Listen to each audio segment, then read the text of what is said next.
fans de loisirs créatifs, j'espère que vous allez bien. Je suis super contente de vous retrouver pour une nouvelle vidéo pour faire un petit peu le point sur beaucoup de choses, beaucoup de choses. Pourquoi je dis beaucoup de choses? Eh bien parce que aujourd'hui nous sommes le lundi 10 juin, nous sommes le lendemain de la fête du tricot de la ferme de Rénouville, donc qui se déroulait le dimanche 9 juin, et j'ai vraiment très envie de vous parler de cette journée qui pour moi a été juste incroyable, vraiment incroyable. Et c'est pour ça d'ailleurs que je tenais à faire cette vidéo dès le lendemain, même si je suis encore un peu fatiguée pour ne pas vous mentir, mais j'avais vraiment envie de vous en parler. Ensuite, après avoir fait le point sur cette fête du tricot, nous ferons le point sur mes projets, bien sûr mes projets créatifs. Donc en ce moment c'est que du crochet, il n'y a que du crochet en ce moment qui est dans mes encours. Donc je vous ferai le point sur mes encours parce que je n'ai pas eu de projet terminé récemment. Ah si, un tout petit, je vous en parlerai. Puis on fera aussi le point sur les teintures parce qu'il y a du nouveau aussi à ce niveau-là, au niveau des teintures qui sortiront sur la boutique. Je vous ferai un petit peu le point sur mes dernières expériences de teinture. Et bien sûr, on fera aussi le point sur mes éventuels futurs projets, même si en ce moment, spoiler alerte, j'ai décidé de me concentrer surtout sur le fait de finir mes encours. C'est vraiment le truc que j'ai en tête en ce moment. Mais pour commencer, avant toute chose, faisons le point sur cette fête du tricot à la ferme de Rénouville.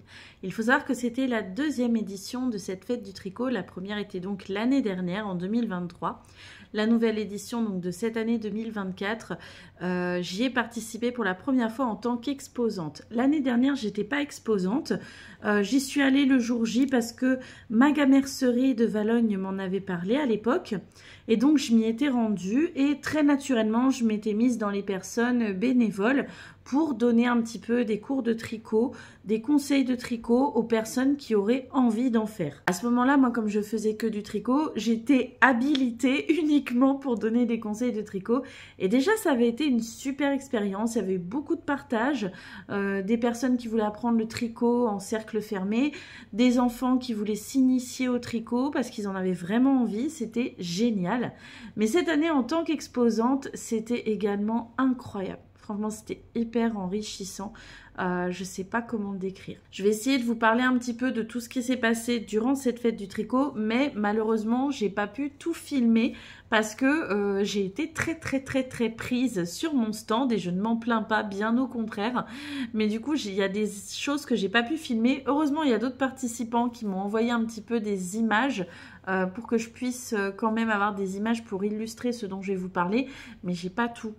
Bon, première chose, on est arrivé de bon matin pour s'installer bien tranquillement. Chérie avait eu le temps en plus de me bricoler un deuxième portant pour mes écheveaux, donc je suis très contente avec mon mari pour exposer mes écheveaux lors des marchés, des événements comme ça. Il m'a bricolé des portants à partir de paravents. Il a pris des vieux paravents qu'on avait, il a enlevé le tissu, puis il m'a bricolé des portants pour mes écheveaux et franchement, je trouve que c'est hyper stylé. Je suis très contente. En plus, c'est du bois, donc c'est du naturel, tout ce que j'aime. Je pense qu'on les décorera peut-être pour les futures expositions, mais déjà tel quel en bois, moi je trouve que c'est hyper sympa. Une fois qu'on s'est installé de bon matin, on a profité de voir un petit peu les autres stands qu'il y avait. Moi, je suis contente parce que ma voisine directe, eh ben, c'était ma copine Marie du Café Tricot du Nid de la Linotte. On avait nos stands l'une à côté de l'autre, donc autant dire que c'était parfait. Surtout que plusieurs fois, je vais pas vous mentir, j'avais besoin un petit peu de pouvoir confirmer ce que je conseillais aux personnes qui venaient sur mon stand selon les quantités de laine. Moi, je fais pas beaucoup de crochets pour le moment. J'en fais pas tant que ça, donc quand des personnes voulaient des conseils pour savoir quelle quantité pour un projet crochet, c'est vrai que j'avais tendance à me tourner vers ma copine Marie du Nid de la Linotte ou vers Manon de Maga Mercerie aussi, histoire de confirmer. J'ai d'ailleurs appris grâce à eux, du coup, qu'en fait, un projet au crochet, il faut compter 30% de laine de plus qu'un projet au tricot. Par exemple, vous faites un pull en tricot et vous estimez qu'il faut 1200 mètres pour ce pull. Si vous voulez faire le même pull au crochet, en fait, il faut compter 30% de laine en plus. D'accord? Vous voyez, un pull équivalent au crochet, il faut 30% de laine en plus, ce que je ne savais pas. Je l'ignorais parce que moi, jusqu'à présent, au crochet, j'ai fait que des petits projets. Je suis dans mon premier châle au crochet, mais en même temps, je trouve que c'est pas déconnant parce que un châle au tricot, moi, quand j'en avais fait un, il m'avait fallu moins de 800 mètres de fil pour le châle mystère des flammes de Russe. Et là, pour un grand châle au crochet, il faut bien que je compte 1000 mètres de fil. Et c'est vrai que le fil s'écoule très vite. Enfin, voilà. Du coup, j'ai appris des choses déjà grâce à mes voisines exposantes à la fête du tricot. Et c'était super. Moi, j'ai commencé la journée avec des aiguilles, mais pas des aiguilles à tricoter. Non, non, moi, j'ai commencé la journée avec les aiguilles du tatoueur qui était là ce jour-là, Yvan Tatou. J'ai flashé sur un de ses flashs. Voilà, il n'y a pas d'autre mot. En fait, Yvan Tatou était présent sur cette journée de la fête du tricot. Il avait préparé des flashs, donc des motifs, des dessins, à se faire tatouer sur le thème du tricot et du crochet. C'était super. Ces dessins sont vraiment super jolis. Vraiment, j'ai craqué. J'ai craqué.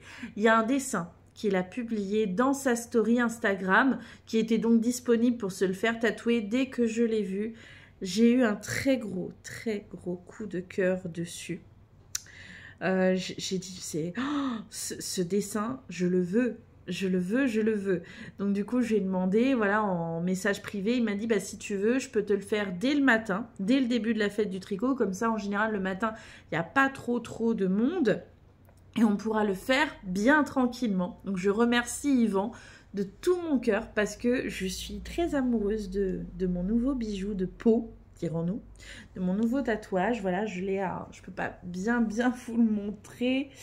Voilà, mais je vais vous mettre un screen juste ici, voilà, de mon nouveau tatouage qui est en cours de cicatrisation.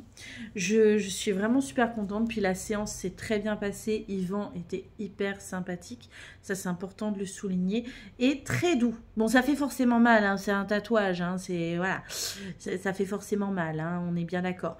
Mais très doux quand même dans sa manière de tatouer, très sympathique, donc j'ai passé un très bon moment avec lui. Ensuite, juste après m'être faite tatouée, je suis retournée sur mon stand qui était gardé par mon mari et par Marie du Nid de la Linotte parce qu'apparemment il y avait pas mal de gens qui m'attendaient et quelle ne fut pas ma surprise de constater à quel point plusieurs personnes étaient venues justement pour me voir, pour me rencontrer. J'en ai été très émue, hein, je suis désolée mais je suis même encore sous le coup de l'émotion de la vague d'amour que j'ai reçue, qui m'a tellement touchée, qui m'a tellement émue. Il y a eu plusieurs abonnés qui sont venus à ma rencontre. Il y a eu des personnes qui sont venues me voir pour découvrir mes laines, justement, qui étaient très intéressées par ma manière de faire, en fait. Moi, je suis vraiment dans une teinture recyclage. Moi, j'appelle ça la teinture recyclage, donc dans le fait de réutiliser des épluchures, des choses comme ça, de réutiliser des choses qu'on pourrait juger bonnes à jeter. Je commence à me tourner aussi vers les végétaux parce que ça m'intéresse beaucoup. Notamment, j'ai fait une teinture avec des orties il n'y a pas longtemps, aussi avec des pétales de rose, dont je vous parlerai plus tard dans la vidéo quand on abordera le sujet des teintures. Donc ça m'a vraiment énormément touchée, énormément fait plaisir qu'autant de personnes soient venues s'intéresser aussi à mon travail, à mes teintures, m'ont questionné. Cette couleur, c'est fait avec quoi? Et cette couleur-là, c'est fait avec quoi? Et cette couleur-ci, c'est fait avec quoi? Enfin, c'était génial. J'étais tellement contente de pouvoir partager comme ça, de pouvoir expliquer comment je faisais et j'étais vraiment très contente en plus de rencontrer aussi à nouveau Dame Nature d'ailleurs qui était une autre exposante. Dame Nature fait également des teintures naturelles, des teintures végétales, donc surtout n'hésitez pas à aller la découvrir, hein. Je vous mettrai son profil Instagram juste ici et dans le lien de la vidéo. Dame Nature aussi, on n'a pas eu le temps de beaucoup discuter par contre, chose que je regrette un petit peu parce que franchement elle a des couleurs absolument sublimes. On est vraiment avec elle sur de la teinture avec des plantes, avec des végétaux et c'est extrêmement intéressant, extrêmement enrichissant. J'étais très contente de la revoir cette année et j'espère bien la revoir l'année prochaine à nouveau. Parce que oui, je pense qu'il y aura une 3e édition de cette fête du tricot en 2025. Donc n'hésitez pas si ça vous intéresse à regarder régulièrement sur la page de la ferme de Rénouville où ça se déroule. Parce que franchement, c'est vraiment des très belles journées. Donc dans la suite du programme, moi du coup, j'étais tellement occupée sur mon stand que je n'ai même pas eu le temps d'aller voir à 11 h la tonte des moutons. Ah, j'étais embêtée. Mais heureusement, il y a une adorable personne dont le prénom m'échappe tout de suite, je crois que c'est Agathe, si je dis pas de bêtises, qui m'a envoyé des images de la tonte des moutons qu'elle a pu filmer, donc je la remercie beaucoup. Il y avait la tonte des moutons, en effet, le matin en public, hein, tout le monde pouvait y assister, c'était très sympathique.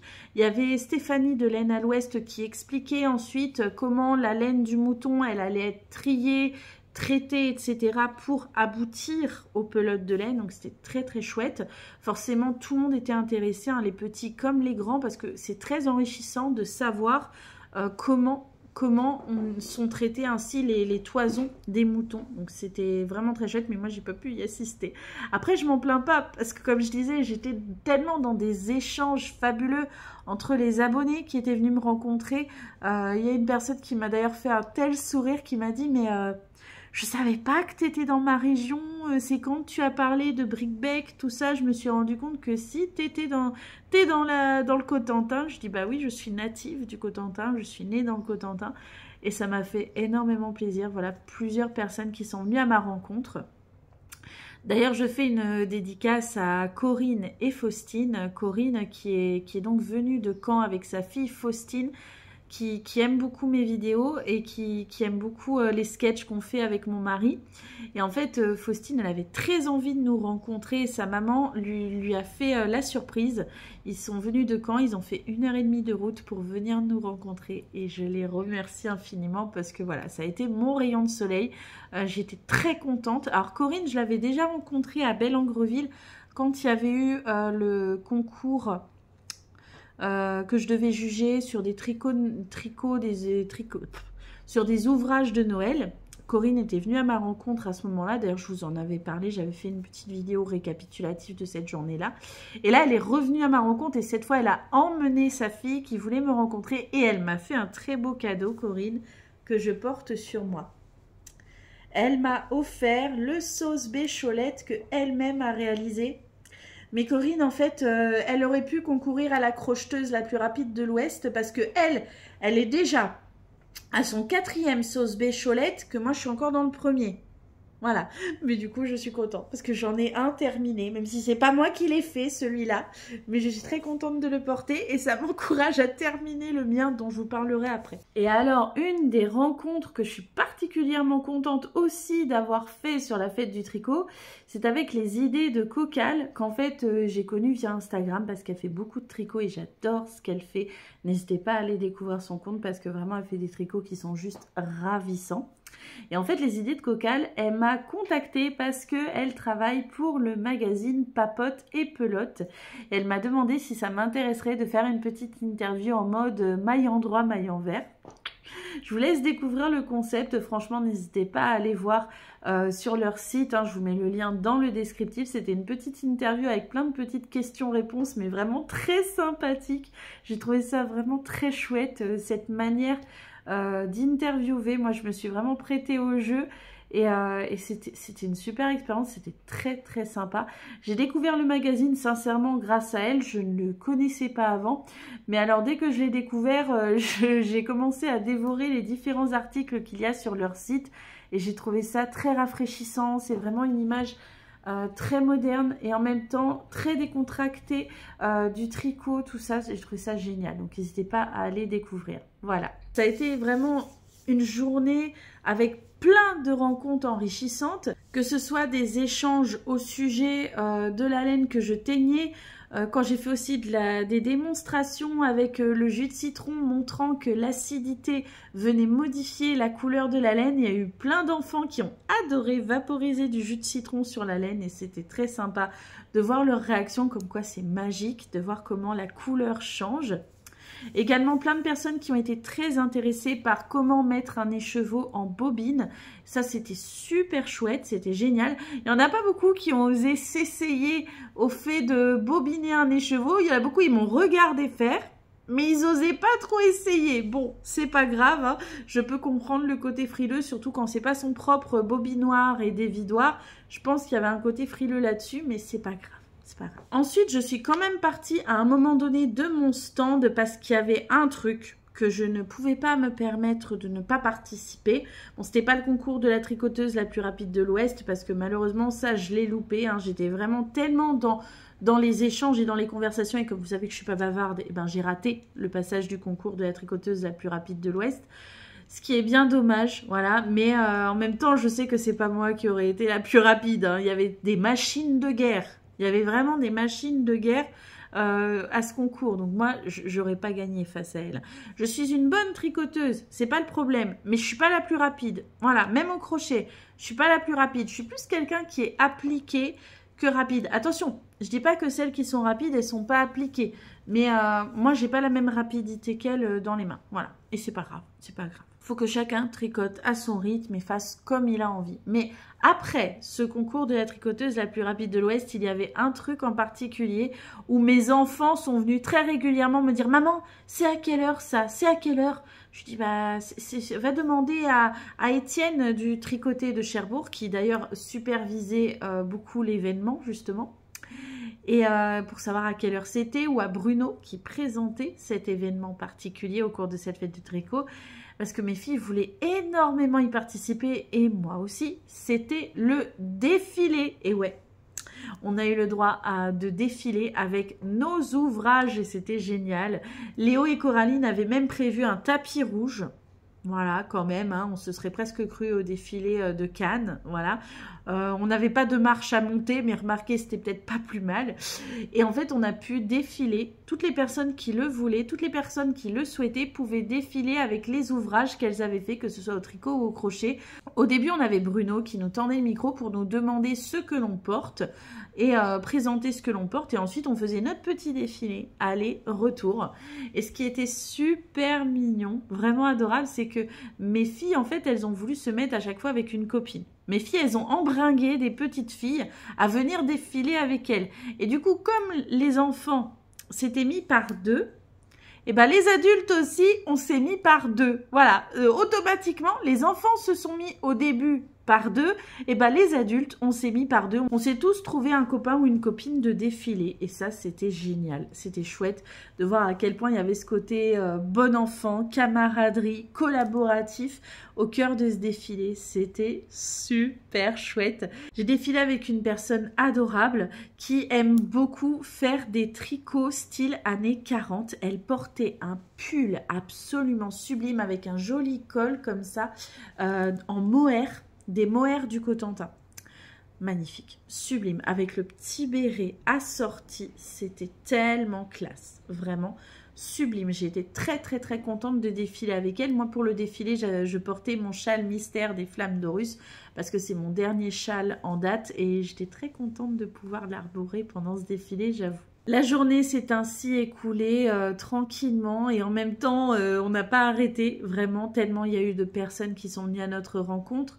Je pense que tous les uns et les autres, on a l'impression que la journée est passée en un éclair. Tous les exposants, quand on s'est retrouvés à la fin de la journée, pour nous, c'est passé tellement vite. Et en même temps, en fin de journée, il y avait un moment de pure légèreté avec le groupe de musique Les Agités du Bocal qui sont venus faire un concert. Je vous mettrai un petit extrait parce qu'ils ont eu la gentillesse en fin de journée de me rejouer une de leurs chansons parce que je n'ai pas pu, moi, aller sur leur concert. Je suis dégoûtée. Je suis dégoûtée. Mes enfants et mon mari ont adoré leur concert, d'ailleurs à tel point qu'ils ont pris un de leurs CD pour pouvoir le réécouter à la maison absolument. Voilà, ils ont tellement aimé. Donc je suis contente, je vais quand même pouvoir écouter leurs chansons grâce au CD. Hein.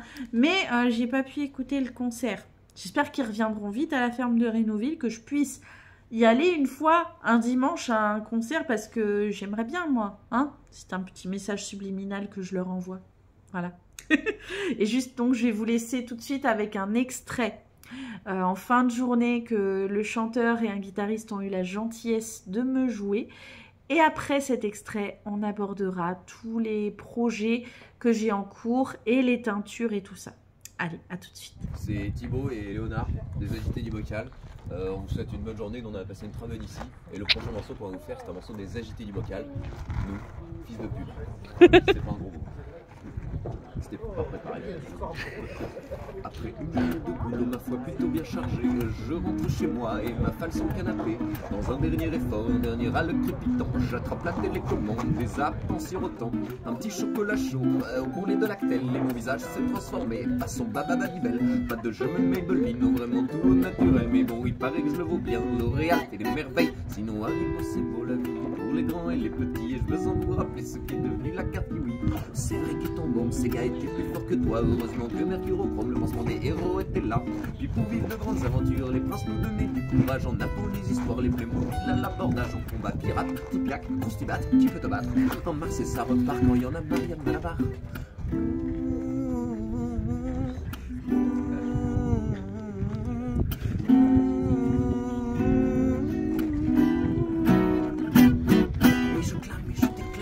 Ces gamins de réclame qui s'en fait l'amalgame, on fait de moi au mélodrame et je clame et je déclame. Toutes ces gamins de réclame qui s'en fait l'amalgame, on fait de moi au mélodrame et je clame et je déclame. Toutes ces gamins de réclame qui s'en fait l'amalgame, on fait de moi au mélodrame. Sacrifice de pub.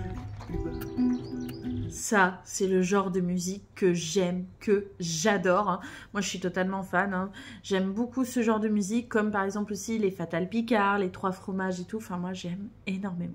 Je vous mets dans le descriptif de la vidéo les liens des pages Facebook de tous ceux qui ont participé, qui ont tenu un stand, qui ont collaboré à cette fête du tricot. Donc, n'hésitez pas à aller regarder en descriptif si vous en avez envie. Et maintenant, on va parler des projets. C'est parti. Alors, en projet fini, je n'ai fini qu'un seul tout petit projet, je l'avoue bien volontiers. Il s'agit d'une petite plante au crochet à nouveau que j'ai refait pour vous tourner le tutoriel vidéo qui sortira très bientôt. J'ai eu plusieurs personnes qui m'ont dit que vous aimiez bien ce type de petit projet au crochet, donc je l'ai refaite. Pour vous tourner le tutoriel vidéo, il faut juste que je fasse le montage. Je n'ai pas eu le temps du tout, mais j'ai toutes les prises vidéo et je pourrai vous faire ainsi le montage et vous sortir le tuto très bientôt, je l'espère. Hein. J'espère avoir le temps cette semaine de faire le montage. Voilà. Par contre, en projet en cours, là, on en a plusieurs et on va en parler. Je vais commencer par vous parler du projet sur lequel j'ai le moins avancé parce que j'avoue que je l'ai un petit peu délaissé. Il s'agit du pull pour ma grande. J'ai décidé, vous savez, de lui faire un pull mi-saison, un petit peu manche 3/4. Et en fait, j'ai pris un petit peu de retard sur ce pull. Voilà. Pourquoi? Parce qu'à un moment donné, je pensais que j'avais suffisamment de largeur pour pouvoir démarquer les emmanchures et attaquer le bas du corps. Et en fait, il est encore trop juste. Donc, il faut que je le ragrandisse encore et que je le fasse plus large. Donc, je l'ai un petit peu mis de côté. Mais il avance tout de même tout doucement. Il faut que je le reprenne. Il faut que je me mette un coup de pied aux fesses. Mais pourquoi je l'ai délaissé? Eh bien parce que j'ai décidé que j'allais mettre un bon coup d'accélérateur et me concentrer sur le gros projet qui me prend du temps en ce moment, qui est le sauce B Cholette que je me fais pour moi en marron comme ceci. Voilà, ce sauce B Cholette en marron, j'aime beaucoup le faire, mais j'avoue que j'ai hâte de l'avoir terminé. La laine est un peu rêche. Une fois qu'elle sera lavée, elle sera beaucoup plus douce. Hein. C'est une laine qui est rêche à travailler, mais en fait, j'ai rencontré une personne à la fête du tricot, justement, qui a travaillé cette même laine, pas dans le même coloris, mais la même. Et en fait, une fois lavée, elle m'a vraiment montré qu'il est beaucoup plus doux. Et je passe tellement de temps à le faire que j'ai juste envie de le terminer. Je ne sais pas si ça vous arrive des moments sur des projets. Si c'est le cas, dites-le moi en commentaire. Donc là, c'est mon projet prioritaire. C'est vraiment le projet que je veux terminer. Du coup, c'est le projet que j'emmène tout le temps dans mon sac à tricot. Je suis contente de mon sac à tricot. Je l'ai eu chez ma copine Marie, le nid de la linotte. C'est elle qui coud. Elle coud des sacs à tricot, des sacs à projet. Comme ça, vous voyez. Hop. On peut fermer, ranger et on peut même, si on le souhaite, ajouter une lanière de cuir comme ça pour le mettre un peu en bandoulière. Elle en a aussi, mais là j'en ai pas mis, je le voulais juste comme ça. Donc voilà, c'est mon petit sac à projet et donc c'est le projet que j'emmène tout le temps dedans en ce moment parce que j'ai juste envie de le finir. J'avance bien, hein. Je suis dans la deuxième pelote, je vais vous montrer. Voilà, la deuxième pelote elle se vide bien elle se vide. Il me reste une 3e pelote derrière, donc je suis contente. J'avance. J'ai pas eu beaucoup de temps pour avancer dedans parce que là, ça fait sincèrement 3 semaines que je faisais beaucoup de teinture. J'avais en effet 2 marchés de prévus, donc le marché de créateurs de Picoville que j'ai déjà fait et celui de la fête du tricot qui vient de passer hier. Et en fait, du coup, ça faisait 3 semaines que je voulais vraiment faire du stock au niveau des teintures pour avoir vraiment du choix à vous proposer sur les marchés de créateurs. Ce qui fait que j'ai un peu délaissé le côté crochet. Mais là, je me mets enfin 1 ou 2 jours de repos, hein, voilà, et je vais pouvoir m'y remettre plus sérieusement. En autre projet crochet, d'ailleurs, un autre sauce B Cholette que j'ai démarré, mais cette fois avec de la laine de chez Babawool. Vous allez me dire, ah, mais c'était peut-être pas très raisonnable d'en démarrer un autre, mais j'avais une bonne raison, c'était pour la bonne cause, je vous assure. C'était pour la bonne cause, je l'ai démarré pour vous faire le tutoriel vidéo. Et oui, sur la chaîne YouTube, maintenant, il y a le tutoriel vidéo du sauce B Cholette. Donc, j'ai choisi pour le faire, parce que c'est pour ma petite dernière, enfin, c'est elle qui a choisi. Au départ, ma petite dernière, elle voulait un châle dans ces 2 couleurs-là. Moi, je lui ai dit quand même que je voulais ajouter une 3e couleur qui, je trouve, va très bien avec celle-ci. Voilà. Ce sont 3 couleurs qui viennent de chez Babawool. Ces 2-là, c'est laine du soleil. Et celle-là, j'ai oublié. Baba, si tu vois la vidéo, tu pourras mettre en commentaire, j'ai oublié celle-là. Et l'étiquette, je l'ai prise dedans. Et j'ai peur de la tirer pour l'instant. Enfin, voilà. Donc, dans tous les cas, c'est 3 laines qui viennent de chez Babawool pour le châle, le sauce B Cholette de ma petite dernière. Je vais vous montrer le début. Parce que lui, je l'ai un peu mis de côté. J'ai dit, je veux finir le marron d'abord. Mais j'ai quand même avancé un peu dedans. Voilà ce que ça donne avec ces 3 coloris. Donc, j'ai d'abord fait, en fait, du rang 1 jusqu'au rang 8 ici, avec ce premier coloris. De toute façon, tout est dit dans la vidéo. Puis ensuite, j'ai fait 2 rangs. Là, vous voyez, là, c'est 2 rangs avec le rose ici. Puis, je suis passée ici en bas avec ce coloris-là, où je veux faire, en fait, ici, ça fait 1, 2, 3, 4 coquilles, vous voyez, dans ce premier coloris, puis une coquille dans ce coloris-là, et là, je veux faire 4 coquilles dans ce coloris-là, avant de reprendre une coquille dans ce coloris, et reprendre ensuite celui-ci, et ainsi de suite. Je pense que vous avez compris l'idée. De toute façon, quand j'aurai avancé dessus, je vous le montrerai, mais comme j'ai dit, d'abord, je veux boucler le marron. Je ne sais pas si vous voyez ce que je veux dire, mais en fait, le châle marron, je suis contente de le faire. Mais en même temps, j'ai juste envie de l'avoir terminé. Je veux avancer, avancer, avancer dessus pour le terminer. Est-ce que ça vous a déjà fait ça? Dites-le moi en commentaire que je sache si je suis la seule ou pas. Ou vous aimez faire un projet, mais en même temps, vous voulez vraiment le terminer pour pouvoir vous concentrer sur le suivant. Vous voulez juste le finir, pouvoir le bloquer, le porter et passer au suivant. Moi, c'est ça que ça me fait en fait. Je suis contente quand je le prends et que je le continue. Je me dis, ah, il avance, j'avance dessus, je suis contente. Et en même temps, vivement que je l'ai fini. C'est clair ou pas ce que je dis? N'hésitez pas à me dire en commentaire, mais moi, je me comprends. Et je veux savoir s'il y en a d'autres qui comprennent. Voilà. Alors par contre, au niveau des futurs projets, tout de suite, j'en ai pas tellement. Je veux vraiment me concentrer sur finir ces châles-là. Ensuite, vous savez, je vous en avais déjà parlé dans la dernière vidéo, il y a aussi ma grande qui veut également un sauce B Cholette. Donc, il faudra que je lui en fasse un par la suite. Mais là, surtout, je voudrais réussir à revenir à 2 en cours. Parce que là, du coup, j'en ai 3. J'ai 2 sauces B Cholette et le pull de ma grande. Moi, je voudrais finir un des 3 et n'en avoir plus que 2. Moi, dans ma tête, je suis beaucoup plus sereine quand j'ai seulement 2 en cours. Là, le fait d'en avoir 3, ça me perturbe. Je n'aime pas ça du tout. J'aime en avoir seulement 2. Voilà. Parce que dès qu'on passe la barre des 2, il y en a toujours un que je trouve qui est délaissé. En tout cas, moi, c'est mon réflexe. Quand j'ai plus de 2 en cours, il y en a toujours un qui est délaissé, qui est mis de côté. Et j'aime pas ça. Ça m'embête. Voilà. Dites-moi si je suis la seule ou pas qui a tendance comme ça à être un petit peu stressée quand elle sent qu'il y a un encours qui est complètement laissé de côté.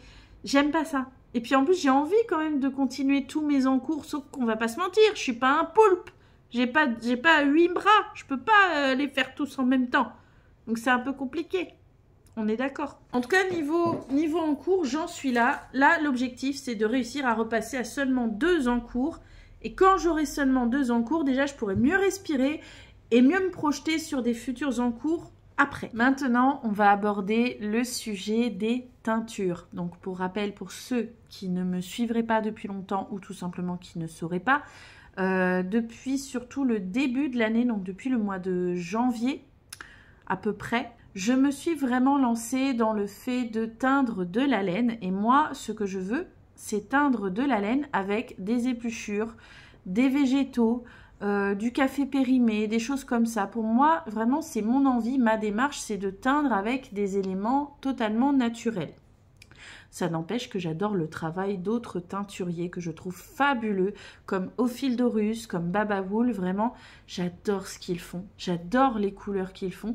J'aime énormément. C'est juste que moi, j'ai envie de teindre avec du naturel, mes laines à moi. Voilà. Mais ça n'empêche pas que j'ai des laines à eux dans mon staff, hein, parce que j'aime bien ce qu'ils font. Donc pourquoi je vous parle de ça? Eh bien parce que je suis très contente de voir à quel point il y a de l'évolution dans ma pratique des teintures. C'est-à-dire que au départ, moi, les premiers temps, comme je vous en avais déjà parlé et comme je continue de vous en parler, que c'est très important que vous sachiez où j'en suis dans l'évolution de mon travail des teintures. Donc là, ce que je suis très contente de pouvoir dire, c'est qu'il y a vraiment des coloris que j'arrive à bien reproduire et ça me fait énormément plaisir. Je vous avais déjà dit il y a quelques temps, j'étais très contente parce qu'il y avait notamment un coloris que j'arrivais à bien reproduire, qui est donc un bleu ciel. Le bleu ciel, à chaque fois, j'arrive à bien le reproduire. Soit on va être sur un bleu ciel très éclatant qui va être le coloris Méditerranée, soit on va être sur un bleu ciel un petit peu plus sombre et là que j'ai baptisé Petit Nuage. Bon, on va pas se mentir, c'est 2 bleus ciel qui sont très proches. Et moi, quand je les mets côte à côte, je vois quand même une légère différence. C'est pour ça que j'ai tenu à les distinguer en leur donnant un nom différent à chacun. L'autre coloris que je suis très très fière de réussir à reproduire et que j'aime énormément, c'est un vert comme ceci. Donc on est sur un vert tendre ou un vert amande. Là, l'image est peut-être pas très claire. Je vous mettrai une image sur un fond pour que vous puissiez mieux voir la couleur. Et en fait, ce vert, j'aime énormément et je suis contente parce que j'ai réussi à le reproduire sur 2 bases différentes. Donc comme ceci, c'est une base mérino et nylon. Et comme cela, c'est une base mérino et tencel. Alors, elle est déjà bobinée, celle-là. Elle sera sur la boutique en ligne, déjà bobinée celle-ci. Voilà. Donc on est sur le même vert et je suis très très contente. Pourtant, c'est pas le même bain, soyons clairs. J'ai fait 2 bains différents, mais j'ai réussi à reproduire, donc je suis super heureuse. Voilà, moi je suis super contente. J'ai réussi à reproduire ce vert, j'en suis hyper heureuse. J'arrive à reproduire, voilà, comme ça, des coloris. Ça me fait énormément plaisir, je suis ravie. J'ai même réussi à reproduire le coloris Ce Rêve Bleu. Alors, j'ai pas d'image là, parce que c'est bien parti. Et en fait, Ce Rêve Bleu, donc c'est un bleu très très soutenu. Ça n'est pas un bleu marine ou un bleu roi, c'est vraiment juste en dessous. C'est pas un bleu clair, hein, c'est un bleu bien soutenu, mais c'est juste en dessous du bleu marine et du bleu roi. C'est juste en dessous du bleu roi, vous voyez ce que je veux dire? Enfin bref. Et ce coloris, je suis contente parce que j'ai encore réussi à le reproduire, donc ça me fait énormément plaisir. Il y a de plus en plus de coloris comme ça que j'arrive à refaire. Et donc moi je suis très contente parce qu'en plus je sais que c'est des coloris qui vous plaisent. Et c'est des coloris qui me plaisent à moi aussi. Donc le fait d'arriver à les reproduire, ça veut dire que je peux vous les reproposer quand il n'y en a plus. Mais ça veut dire qu'aussi potentiellement par la suite, je pourrais m'en garder pour moi. Ça me plaît comme idée aussi, hein, vous vous en doutez, parce que moi, mon objectif, c'est de vous proposer des laines et des teintures que moi, j'aurais aussi envie de travailler. Voilà, c'est quand même mieux quand le résultat de notre travail nous plaît et nous donne envie à nous aussi, on est d'accord? Bon, sinon, autre expérience de teinture que j'ai fait récemment, j'ai décidé d'essayer de teindre avec des pétales de rose. Ouais, j'ai envie de m'amuser. En fait, j'ai plusieurs rosiers qui n'ont pas une très bonne tête parce que je dois bien vous l'avouer, je m'en occupe pas tellement. Moi, les rosiers, c'est pas trop mon truc, c'est pas méchant. Mais j'en ai au niveau de ma maison qui étaient déjà là avant que j'emménage. Et en fait, j'ai pas eu envie de les enlever parce que c'est joli. C'est juste que j'ai pas spécialement le temps de beaucoup m'en occuper. Par contre, c'est des rosiers qui font beaucoup de roses, hein. J'ai l'impression que plus je leur fous la paix, plus ils sont épanouis. Donc, je vais continuer de leur foutre la paix. Et là, je me suis dit, bah tiens, est-ce que je pourrais pas essayer d'en ajouter dans mes teintures? Surtout les roses qui commencent un petit peu à faire la tête, là, et qui sont sur le point de faner. Ben, je me dis pourquoi pas les ramasser, détacher les pétales, c'est ce que j'ai fait, et en faire une teinture. Bon, j'avoue, j'ajoute quand même des pelures d'oignon dans la teinture pour aider à faire une teinture plus stable. Je me suis dit, bah tiens, je vais faire ça, puis je vais voir quelle couleur j'obtiens. Et alors, j'ai obtenu des couleurs auxquelles je ne m'attendais pas du tout. Donc, j'ai un rosier avec des roses fuchsia, rose fuchsia, dans mon jardin. Donc, je les ai mélangés avec des épluchures d'oignons rouges, et j'ai obtenu une couleur comme ça. Un beau beige. Je vous mettrai une meilleure image, bien sûr, en petit.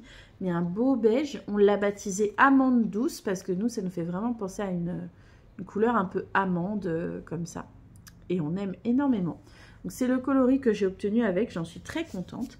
Et avec plein de pétales de rose rouge et des pelures d'oignons rouges, j'ai obtenu une couleur à laquelle je ne m'attendais pas et donc je vous avais parlé déjà dans mon dernier live, mais je vais vous la remontrer.